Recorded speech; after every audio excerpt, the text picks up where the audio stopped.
Hey guys, so for today's video, we're gonna be talking about sex, baby. Let's talk about you and me. Our attitudes towards sex have become warped and perverted.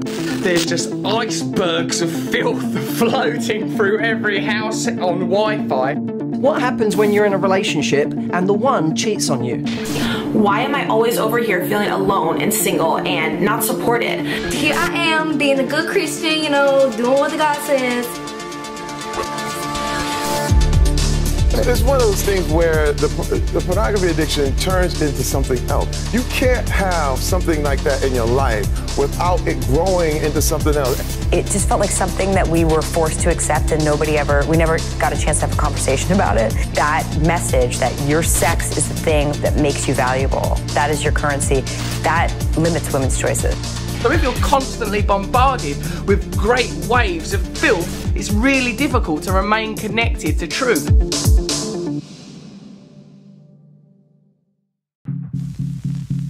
God, why do I keep doing this? Why can't I find it within me to stop myself from falling down the same rabbit hole? My name's Elliot. I've been a member of Metro now for roughly 3 years. I was brought up in a Christian family, came to faith when I was 15, and I was baptised about 18 months later. When I was 17, the week before I turned 18 actually, I found out that the girl I was seeing at the time was actually playing me off with another man behind my back, and in the heat of the moment I lost my virginity to her best friend to get back at her, which in hindsight wasn't the greatest of moves, and at the time I could have potentially taken another path, but what it did was almost light the touch paper for what became quite a promiscuous second half of my life in the way. So I've had quite a few sexual relationships, from a range of one-night stands, short flings, full-blown relationships. Part of it came from a sense of being wanted. I wasn't the most popular kid at school, and whilst I was never really bullied, I was a little bit of an easy target. And so it took me quite a long time to make solid friendships. And during that period, along with trying to find myself at university, I found myself instinctively latching onto women and sleeping with them, because somebody finding me physically attractive was a massive buzz for me. And it was something that I loved the feeling of. Not just from an intimacy point of view, but the idea that there was somebody there who actually wanted to be with me, which was something that I didn't get a huge amount on a friendship level and a strong friendship level. By having the numerous sexual relationships, it gave me that small hit of feeling, well, you know, I'm quite attractive now, somebody wants to be with me. But the aftermath was hard. I would wake up the morning after feeling very, very low, feeling like actually I'd used myself in a kind of roundabout way, that I ended up feeling even less even less than I had beforehand. I developed, in a way, a bit of a reputation off the back of it too, of being a serial monogamist, from jumping from relationship to relationship because I couldn't cope with being on my own. I couldn't cope with the idea, I didn't like who I was. Going to church at the same time as all of this was happening, there was a sense of me going in every Sunday and going, I know what I'm doing is wrong. I know what I'm doing is wrong in God's eyes. But whenever it came to the moment, I kind of almost took a really flippant attitude of, oh, well, I'll do it now and then I'll repent later. Over the last few weeks, I've been challenged to change my life, to carry my own cross and be a disciple of Christ. And the only way that I can do that is by taking a look in the mirror and figuring out exactly where I'm going wrong and trying to right them. And this is arguably the biggest area that I need to look at. It's been an issue of mine, a struggle of mine for nearly a decade. And it's time now to actually stand up and be counted for. It is a change of mind going forward for me to say keep sex to marriage. Because beforehand I was of the opinion that if you were in a long, stable, loving, trustworthy relationship, then sex could be just as big a part of that, and it wouldn't matter whether you were married or not. But I've come to realise that relationships can end. They don't always last forever. And if you take that step, you change, you alter the aspect, you alter that relationship for good. And if it then all ends in tears, you're left feeling bereft that not only has this, what could have been a good relationship, gone, but you may have given your virginity to that person, you may have been very, very intimate with that person, and you're left feeling quite guilty and ashamed, potentially, that that's what you've done. By saving sexual relations until marriage, you can be assured in the knowledge that you are having it with somebody who is going to be your partner for life. It's a bit of maybe a cliche to say that God's forgiveness is like an ocean or like a flood coming over you, but it's the truth. You feel clean again. You feel fresh. You feel ready to attack. You feel ready to take on the world again because you understand and fully comprehend God's love, God's forgiveness, and you just feel like a whole new person because you know that He's got your back.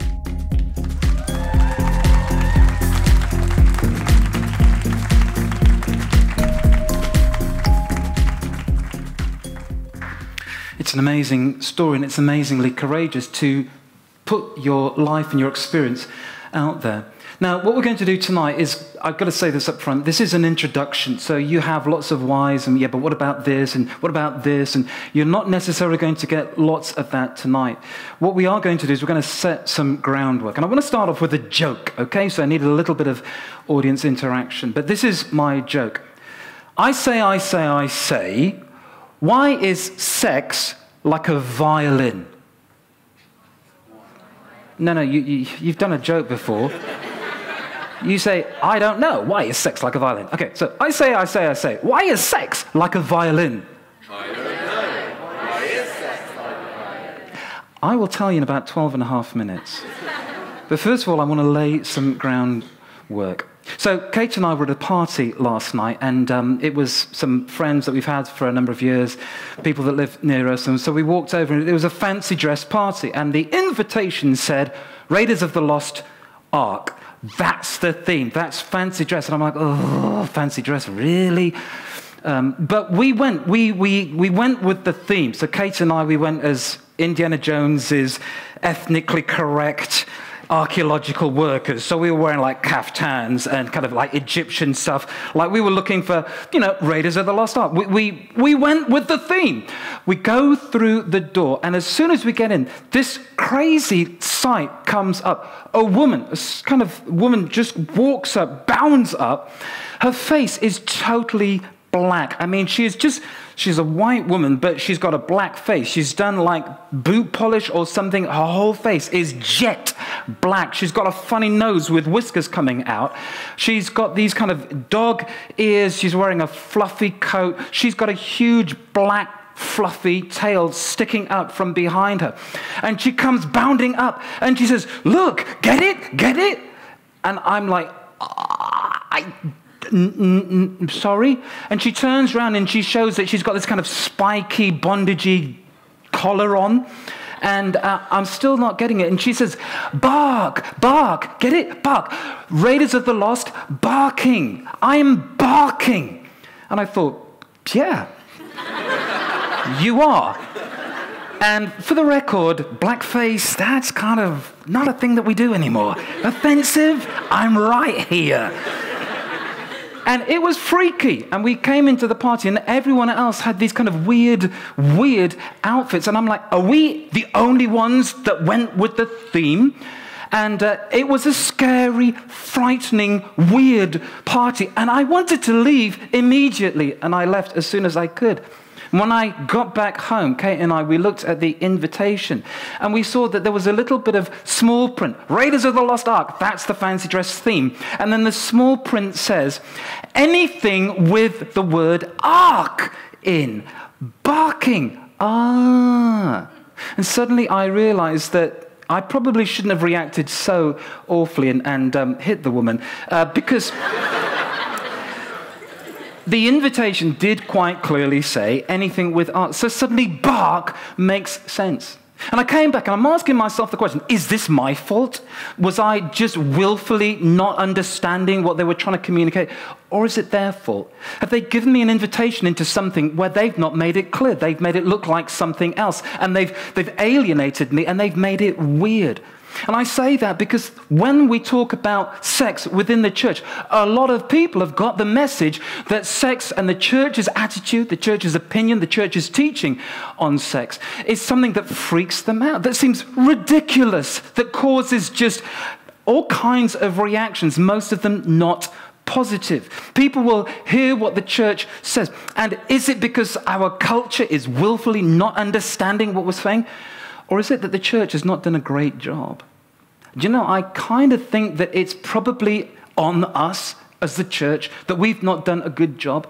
Some of you, you're here and you're not used to church. Maybe you've been brought by a friend. Maybe you've been sort of circling around church for a little while. And you have an idea of what the church says about sex. And your idea about what the church says about sex is that it's repressive, that it is anti-sex, or it has this ridiculous, unachievable, unattainable, unrealistic ideal about sex. That sex is either something that just married people can do in the 1800s to produce children, or that you shouldn't do, or that it's dirty. And sometimes we talk about things as the church, and it communicates the wrong message. We freak people out, and it is, quite frankly, offensive.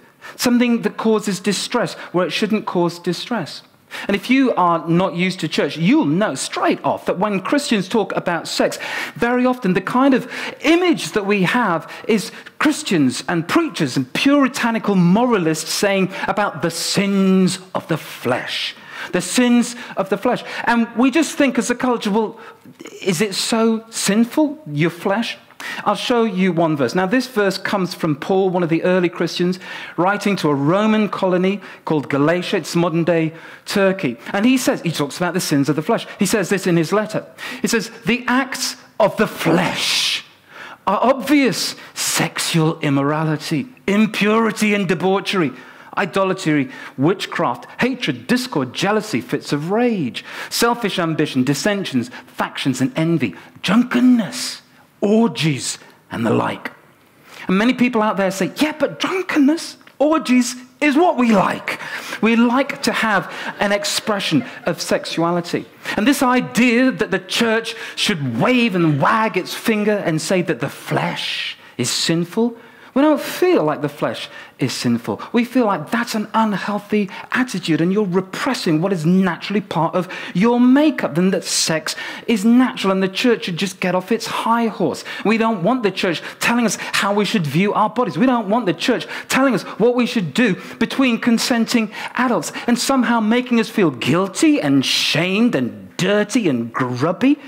And we feel like sex is not dirty and it shouldn't be shameful and it should be free to be enjoyed, because our culture says more than anything, I have a right. I have a right to express myself. I have a right to express my sexuality. I have a right to explore my sexuality. I have a right to define my sexuality. And the culture at large has kicked God out of the bedroom. We don't want God in the bedroom. We don't want morality around sex. This idea that you can have sexual immorality. We don't feel like sex is immoral. We feel like sex is a good thing. And why get so hung up about it? And why have all these ridiculous rules? So we want the church out. We want to be free. Free. We want to be free to do what we want any old time. We want to be free to love. We want to be free to explore. We want to be free to engage, indulge. We want to be free to go for it. We want to be free to experience it. We want to be free to express ourselves. And sexuality is just the most potent thing. And we want to be free to enjoy that.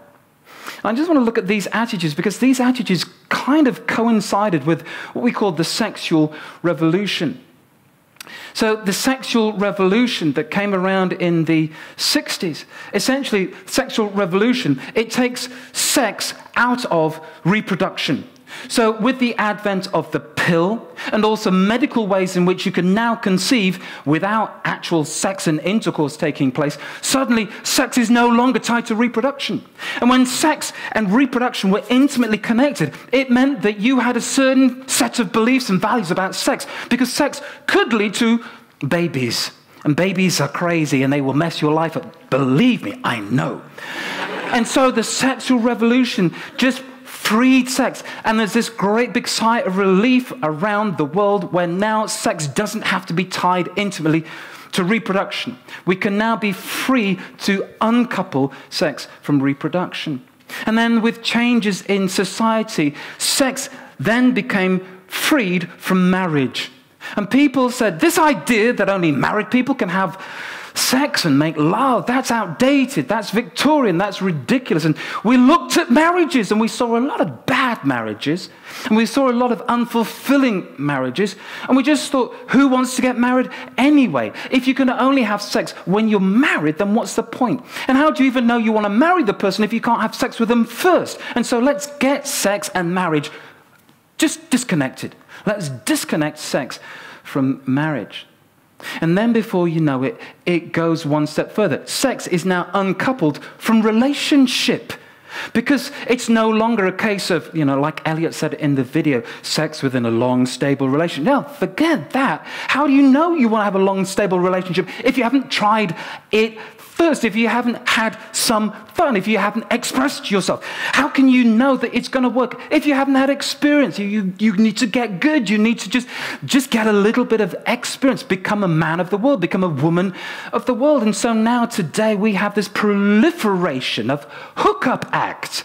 I can just text, swipe, and find someone, and they will satisfy my needs. We don't need a relationship. We don't need to be committed to one another.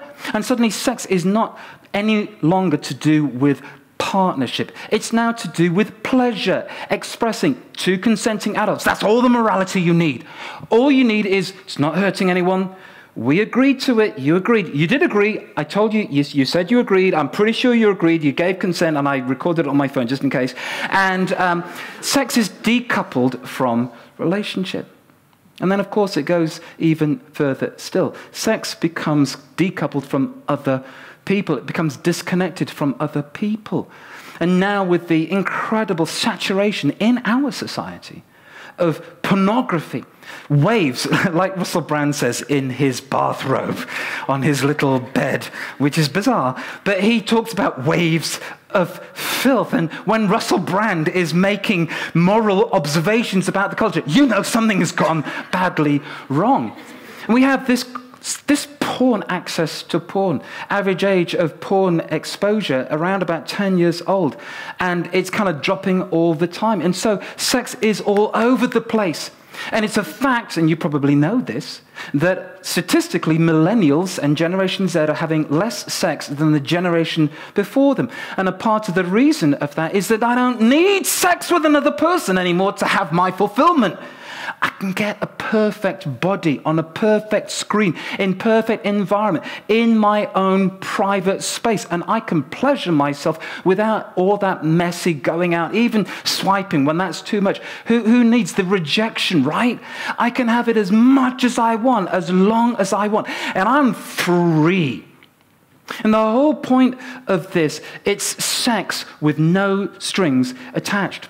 That's the golden goal of our society, our culture. It has been striving over the last few years more and more. We want to have sex, no strings attached. We want to have sex, no guilt, no moralizing. We want to have sex as easy as possible. It's a basic human right. It's our desires, it's our appetite. It's like eating or exercising. You should just do it. It's good for you. You don't do it, you're going to do yourself some damage. We want sex with no strings attached. And who knows where it will go. Some people say that the next big frontier is when humans are taken out of the equation altogether, and it's virtual reality, and it's sex robots, and all these things that we can see. But essentially, all it is saying is, we want sex with no strings attached. We want sex, no consequences. We want sex, no repercussions. We want sex, no cost. Nothing. We want sex just on our own terms. We want sex with no strings attached. Do you know what? It's not really working that well for us. We want freedom, but what we're getting instead is we're getting tied up in knots. And our culture isn't a great place right now. The sexual landscape isn't a great place. The wild, wild west isn't delivering what it has promised. And today, more than at any other time in history, women, young women, women of all ages are getting subject to more sexual abuse than ever before. And now it's almost just a given that a high proportion of women will experience sexual assault, unwanted sexual attention, advances. Me Too came across, and suddenly everyone's thinking, oh my goodness, we are just so broken as a society. Our just infatuation with the sex god has led us down a path. And women like Rashida Jones, the Hollywood actress in the trailer, she says women's choices are being so limited. We're being squeezed into this box where your only value comes from your sex, your sexual attractiveness, or your ability or your willingness to give yourselves sexually to somebody else. And so women are experiencing difficulty. Men, with all this porn happening, a crazy thing has happened. Psychologists have discovered that with young men in particular, there's been a massive rise in erectile dysfunction. Actually, that's probably the wrong way to put it. It's not a massive rise at all. It's kind of... Because the thing with addiction is that it promises to fulfill desire, but it drains desire. It uses up desire. It takes away your ability to feel desire. It doesn't give what it promises. Sex with no strings attached, isn't that great? So, here's the joke. I say, why is sex like a violin? Because, very good. Let's try that again. Why is sex like a violin? I don't know. Why is sex like a violin? Because it's the strings that make it good. It's the strings attached that actually make the thing work. You take a violin and you take the strings away. You may think that you're freeing that violin, that it's not constrained and held tensely by these strings. It can just be itself. Actually, you are diminishing it. You are taking the ability of the violin to really sing, to make something sublime, something beautiful. You are taking that away. Now, the violin is still amazing. It's just a beautiful, crafted, basic box. You can drum on it, you can display it, you can admire it, but it is a long way from what it is supposed to be, because it's the strings that make it good. And the Christian vision for sex is the strings make it good. The connections, the fact that we are not disconnecting it from everything, that is what makes it good. So let's go to our passage from Galatians that Paul talked about. He says this: the acts of the flesh are obvious. Sexual immorality, impurity, debauchery, so on it goes. But let me just focus in on this word, the flesh. Because the Greek word for flesh is the word sarx. Everyone say sarx. Sarx. Now, sarx, it does not mean your physical body. It does not mean your natural desires. It does not mean you as a person. It's not that the Bible, it's not that Christians, it's not that Jesus himself is saying your body is evil, you must submit it, you must beat down those horrible teenage, young adult desires. No. It's not saying that. The word sarx means your base nature, your worst self, your corrupted instincts. The Bible says that there is a kind of There's a base instinct within us, which is not good. I mean, if you think about the list that Paul gives, it isn't a list that a physical body does, because he talks about envy, he talks about anger, he talks about greed and all these kinds of things. You don't need to have a body to be envious, greedy, angry. What he's talking is about your worst instincts. That part of you that is greedy, that part of you that is selfish, that part of you that does not give a rip about the other person. And the Bible is incredibly honest and open with us about our makeup as human beings. It talks about us having a fallen nature that is in direct competition and conflict with the way that God has made us. We were made to be gracious and pure and loving and giving and joyful and generous. But our worst, you know this. Come on, you may not even be a Christian, but you know this. You know what your worst instincts are like. And it's like the Bible says, when it comes to sex, those worst instincts, those kind of base, corrupted parts of yourself, the worst of you, it comes to the fore because the sex drive is so powerful. And what the Bible does is it says we need not just a sexual revolution, we need a whole brand new vision for sex. Instead of the Bible saying that sex is dirty, sex is wrong, God doesn't like it, only do it once per child, the Bible is actually saying God has a unique, glorious, fulfilling outworking for you. But it's the strings that make it good. It's the strings that make it work. It's the strings that produce the music. The strings produce the magic. The strings enable you to do something which transcends, which is ethereal, which is beyond, which is not just some grubby, sweaty exchange of fluids, but something which is so much, much more. It's the strings. Now, the Bible was written in the 1st century in an age which was incredibly sex-saturated. It gives our culture a run for its money. And the Bible's take on sex was utterly, radically revolutionary. It was calling people to sexual holiness, sexual morality, sexual purity. It was saying, here's a vision. It wasn't just saying, don't do that, that's dirty. Stop, no, definitely not that. What it was saying is, oh, I want you to see something so good, something wonderful, something so much better than you have settled for. 1st century wasn't a great place to be a woman. You were either a mistress, in which case you were used for romance, or you were a concubine. Good luck with that one. You're just used for day-to-day needs like a tissue. Or you were a wife, used for producing children. It was a time of sex slaves and ritual cultic sex worship where sex was a commodity and sex was just used and people, it was normal and ordinary to go to prostitutes the whole time. And the kind of the Greco-Roman culture, that moment in history was a time saturated in sex. It was good for a few people, but most people, it was an oppressive, repressive, unfair, unequal mess, a quagmire of brokenness and greed and the worst instincts. And so Paul, he comes in and he's radical. And so he says, listen, don't give in to that part of you, that base part of you, that broken part of you, that breaking, hurtful part of you. And so a couple of verses earlier, he says this, and this is amazing. He says, you, my brothers and sisters, were called to be what? Free. Say it again. Free.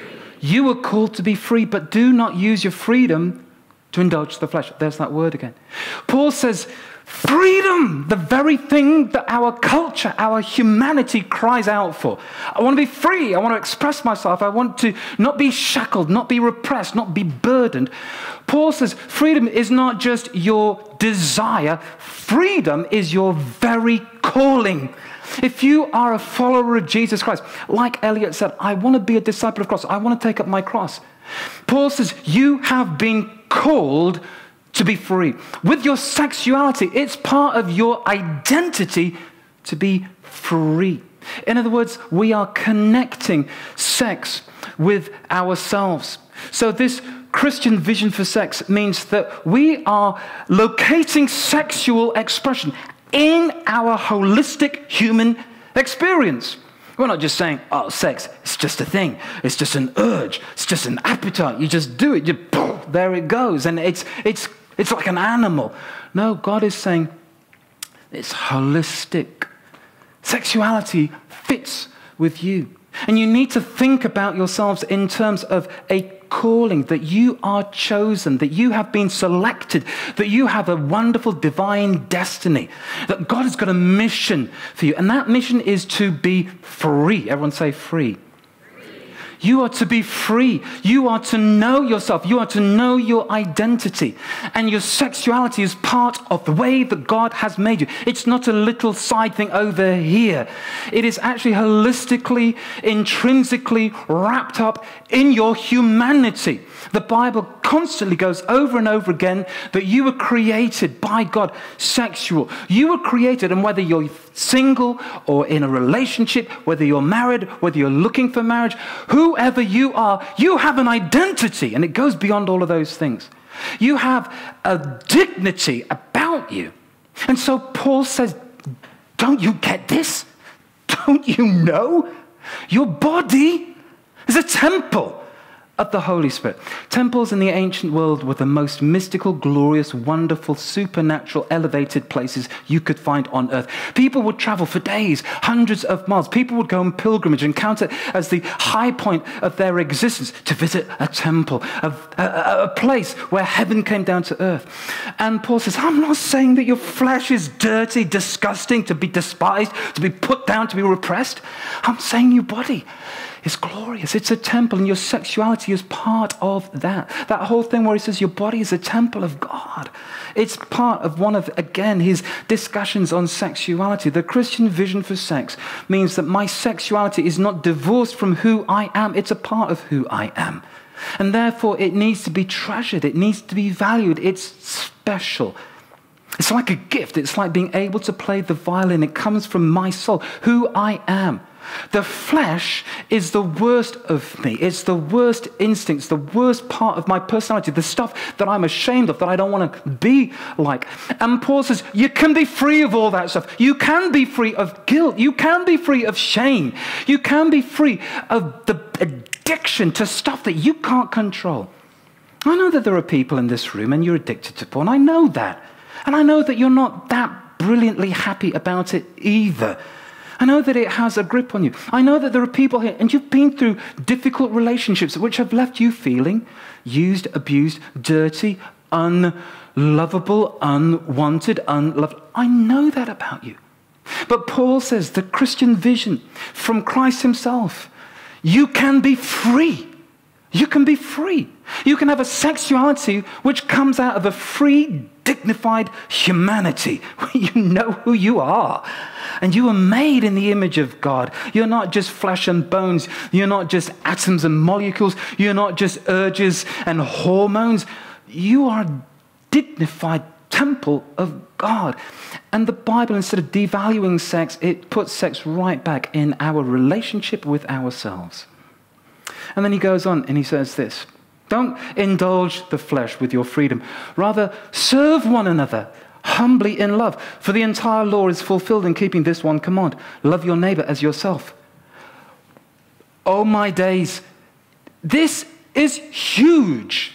Paul is saying your sexuality. Let's talk about sex. Let's talk about sexuality. Let's talk about it in terms of love. One another, love one another, love one another. So the Christian vision for sex reconnects sex with other people. In our commodified culture, sex is just another thing to buy, to enjoy, to purchase. Very often it's on the internet, or it may be actually a transaction between two people. I give you this, you give me that, I get what I want, you get what you want, we move on. But the Bible, the vision that Jesus inspires for people is that my sexuality is not to take advantage of you, not to commoditize you, not to objectify you, not to use you, not to just consume you. My vision is to love you. And that word love, it's the Greek word. Greeks had a few different words for love, but one of them was especially reserved for the Christians. And that love is agape. It means other-oriented, self-sacrificial, self-giving love.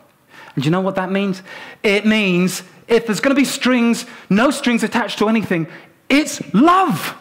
The Bible says, yeah, strings are appropriate for sexuality, but if anything is no strings attached, it's love. No strings attached, love. Love with no consequence for itself. Love that doesn't demand anything. Love not because of who you are, how you look, how hot you are. Love that is just because you deserve to be loved. And I'm serving you. Listen, metrosexuals. If we could create a community where love was the ultimate purpose, and that's why we do things like Love Running. That's why we do things like hubs, because we want to teach people, we want to model for people a brand new reality, loving relationships. Do you know what this world needs more than anything, more than ever? It needs friends without benefits. Friends that are not in it for themselves, friends that are not getting it for any other reason other than I want to serve you. And that informs everything. You want to talk about the Christian biblical view of sex? Boils down to one word: love. Love the other person. Serve them. So, you're going out with them? What's the most loving way that you can serve them? You interested in them? What's the most loving way that you can serve them? You're clicking on that site? Is that loving your neighbor? Suddenly we see everything through a lens of love.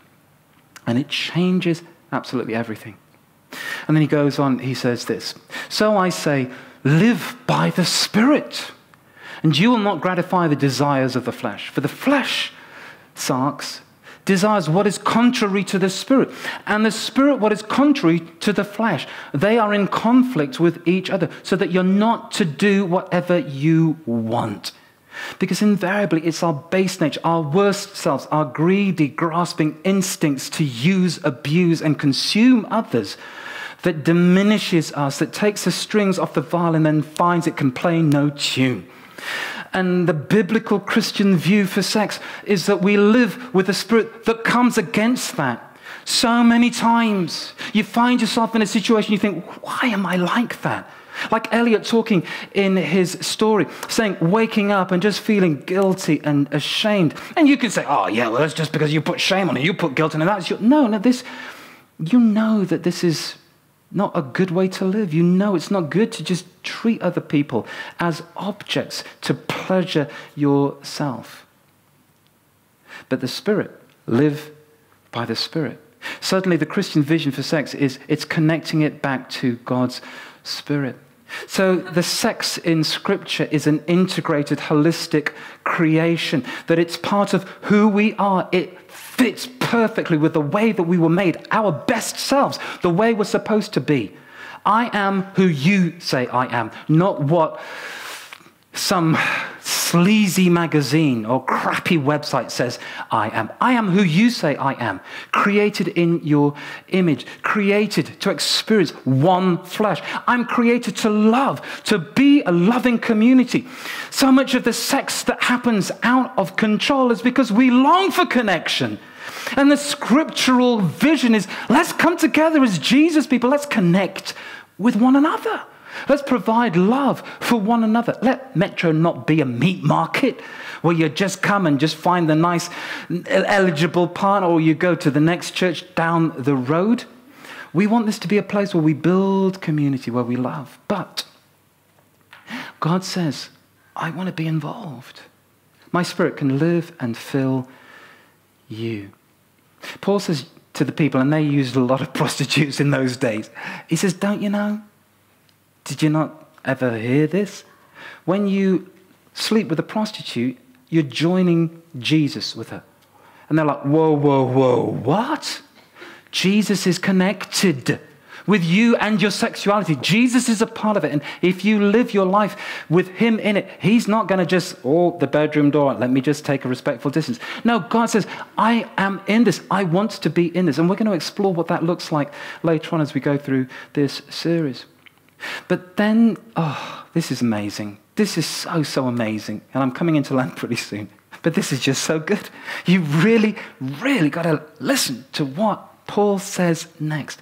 Because he paints a vision of sexuality, human flourishing, human fulfillment, which is not repressive and moralistic and wagging the finger. He says, do you know what it's like? Do you know what it's like when you cooperate with the Spirit and you allow the Spirit to give you freedom from those kind of dragging down base desires that can make you feel so bad about yourself?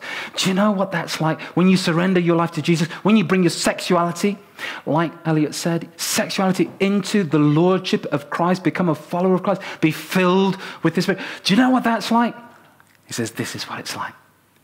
The fruit, the outcome, the result, the natural consequence of the Spirit is love, joy, peace, patience, kindness, goodness, faithfulness, gentleness, self-control. You can have that. Hey, who would like a lover who is loving, joyful, peaceful? Who would like a lover who is patient, sticks with you, who is good, kind, faithful, gentleness, self-control? Who here would like to have a life, a character, a personality that's so infused with the Spirit and the presence and the living reality of God that you just feel, yeah, I am loving, I love, and I'm full of joy. May not have a boyfriend, but I'm full of joy. May not have a lover, but I'm full of joy. And I've got peace. This raging maelstrom of sexual pressure around me, I've got peace within it. And I'm able to be patient with people. I'm able to be kind, kindness in relationships, faithfulness, goodness, gentleness. I'm self-controlled. I'm in control of myself, and I'm at peace with myself. That is a Christian vision for sex. Here's a little story. You may have heard about it. It's about a January, Friday morning, 2007, Washington, D.C. subway station. Young man walks into the subway station, starts playing the violin. Now, if you've heard the story before, you know that the young man is Joshua Bell. He's one of the greatest proponents of violin playing that the world has ever seen. I mean, he's good. And when he plays, it's like an angel singing directly into your soul. And he's been on a tour, and he's been in just a couple of days before in the Boston Symphonia, and he's done this sellout tour, and he's played a 45-minute set, and people have paid $100, $200, $300 just to be there. But a journalist from the Washington Post, he says, listen, let's start a revolution. Let's take sex out of the concert hall, where it's elitist and it's repressive and it's just out of the view of ordinary people. Let's democratize it. Let's put it on the street. Let's put you doing the very same set that you did, the 45 minutes. Let's put you in the subway station. So Friday morning, he plays his violin. He plays through the set. He's playing a $3.5 million Stradivarius. And after 45 minutes, 1,000 people walk past him. Only 7 stay to listen. He makes $32.57. And it becomes this great big thing. The guy from the Washington Post got the Pulitzer Prize because the revolution didn't work. The revolution was good, well-meaning. It was saying, take this beautiful thing out of the hallowed concert hall and put it where everybody can enjoy it. But the thing is that everyone didn't enjoy it because they didn't know how to enjoy it, and they had no frame of reference, and no one was saying, this is something that you should value. No one was saying, this is something that you should treasure. No one was saying, hey, this guy's a big deal. That is an incredible thing. At least steal the violin or something. But no one heard that message. And it was lost. It was lost. Like sex in our culture, we got lost. Stuff got broken. It's not worked the way that we wanted it to work. We're not free. 7 years later after that, he came back. And because this had become such a huge story, and it's like TED Talked and everything, they came back and they put Joshua Bell in the same station. But this time they told everyone, hey, this is what we're doing. This is a brand new thing. This is a revolution. This is a new vision for just enjoying classical music. You want to get alongside this. You want to change the way that you live. Don't just rush off to catch your train. Take some time out. Change your behavior. Value this thing. Take the time. These people, 1,500 people came, and they stood on their feet for 45 minutes. They didn't check their phones, and they didn't look around, and they didn't pay any attention. They fully focused because they were told, here's a brand new way. This is something to change. This is valuable. Stay and you will appreciate it. You can see it online. Joshua Bell himself posted it on YouTube. One woman comes up at the end and she says, that was one of the most amazing experiences of my life. Strings. It's the strings that make it work. But it's knowing how to value something. And what we're going to do over these next few weeks is we're going to look at how the Bible says, this is how to value it. This is, sure, we want a revolution, but we want something that delivers the freedom that it promises and doesn't just make us more bound up than ever before. But this is how you value it. This is what it will cost you, but this is why it is worth it. And you can experience a freedom in sexuality that will be transcendent. It's the strings that make it good. I'm going to pray right now, and in a moment the band are going to come up. But I just want you to close your eyes. Some of you right now, you've got a whole host of thoughts in your mind. Some of you are actually quite excited. You're getting a little bit of hope. Others of you, honestly, you didn't get past Elliot's story because you identify with it so much. And it's swirling around in your brain. We want to pray that we would know freedom, not condemnation, not guilt, not shame. Freedom. Free to be who God says we are, called and chosen, given destiny, identity. We want to be free to be in relationship with others in a good, loving, self-giving way. Friends without benefits, love with no strings attached. But most of all, we need the Spirit of God. So I'm just going to pray. And if you here today think, yeah, I need God's Spirit, I need God's Spirit to bring me freedom, then you just receive this prayer. So let's pray. Father, I pray in the name of Jesus for a release of the Holy Spirit. I pray where there's sexual brokenness, heartache and pain, I pray that you would bring restoration. I pray that you would walk us out of the dark, muddled places we've got ourselves. I pray that you break chains of addiction to pornography. Lord, that you break negative ties, old relationships, present relationships that are unhelpful, that are hurtful, that are harming us. I pray, Lord, that you would break us free from the effect of those. And I pray that we would be a community of people who have a radical vision for sex, who value it, who understand it, who can applaud it, who can appreciate it. But we put the strings where the strings are supposed to be because it's the strings that make it good. I offer this all to you now in the name of Jesus. Amen.